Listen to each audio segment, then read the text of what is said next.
નર્મદા નદીમાં પાણી છોડાતા શહેરાવ ઘાટ પર બનાવેલો કામચલાઉ કાચો બ્રિજ પાણીમાં ધોવાઈને સંપૂર્ણ ડૂબી ગયો છે।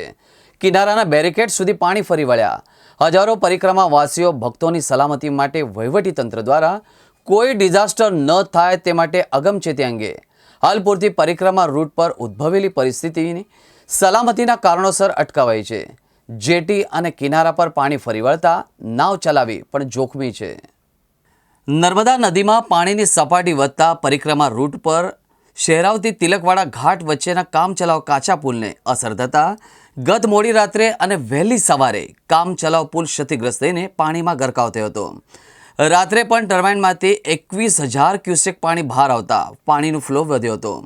પરિક્રમા કરવા આવતા પરિક્રમાવાસીઓની સલામતી અને સાવધાની માટે પરિક્રમાને સલામતીના પગલે રૂકાવટ કરવાની વહીવટીતંત્રની ફરજ પડી હતી। આ નિર્ણયથી હજારો યાત્રાઓને મુશ્કેલી ન પડે તે અંગે સુચારું આયોજન કરવાના તંત્રના પ્રયત્ન લગાતાર ચાલુ છે। ઉદ્ભવેલી પરિસ્થિતિ અંગે માહિતગાર કરવામાં આવી છે અને મીડિયાના માધ્યમ થકી પરિક્રમાવાસીઓને પણ મેસેજ આપવામાં આવી રહ્યો છે।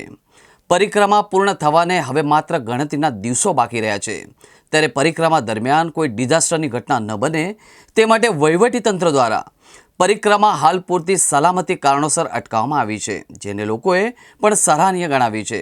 જો કોઈ પરિક્રમીવાસીઓ પરિક્રમા અંગે છે અને તે વૈકલ્પિક રૂટ પરથી પરિક્રમા કરી શકે છે, હવે પછી નર્મદા નદીના પટમાં કોઈ પણ અવરજવર ન કરે તે માટેની તકેદારી લેવા માટે સંબંધિત તલાટી અને પોલીસ કર્મીઓને પણ ખાસ સૂચના આપવામાં આવી છે। લોકોની સલામતીને પ્રાથમિકતા આપવા આ એક મહત્વનો નિર્ણય તંત્ર દ્વારા લેવામાં આવ્યો છે।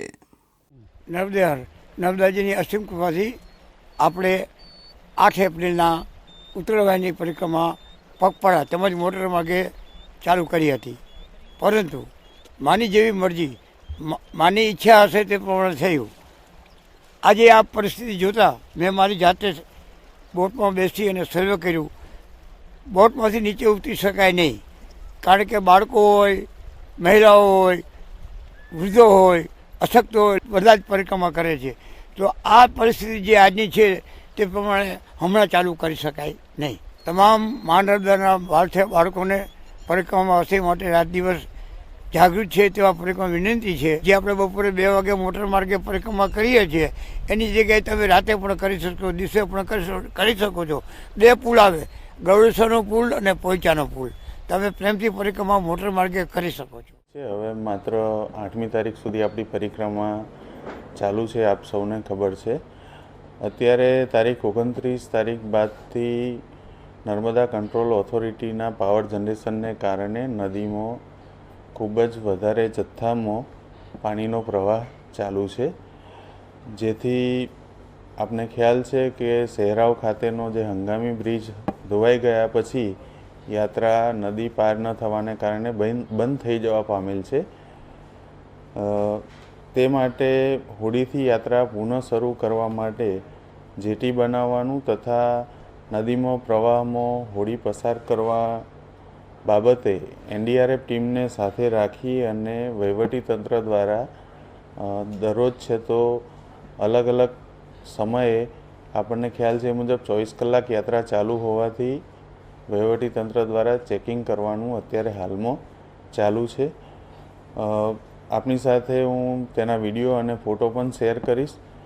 તેમાં અત્યાર સુધીની અમારી જે ચકાસણી છે તેની અંદર નદીમાં પાણીનો પ્રવાહ ખૂબ જ ઝડપી છે તથા તિલકવાડા ઘાટના સમગ્ર વિસ્તારમાં આ પ્રવાહનું પાણી ફરી વળે છે, જેથી નદીમાં, બોટમાં બાળકો, વૃદ્ધો, મહિલાઓ અને તમામ પ્રકારના નાગરિકો જે ખૂબ જ મોટી સંખ્યામાં યાત્રાળુઓ આવે છે તેમને હોડીમાં ક્રોસ કરાવવું ખૂબ જ જોખમી છે અને NDRFને સાથે લઈ એમનો અભિપ્રાય લઈ સાથે સાથે નર્મદા પુત્ર સાવરિયા મહારાજ તમામને પણ સાથે રાખીને અમારા દ્વારા ચકાસણી દરરોજ કરવામાં આવે છે।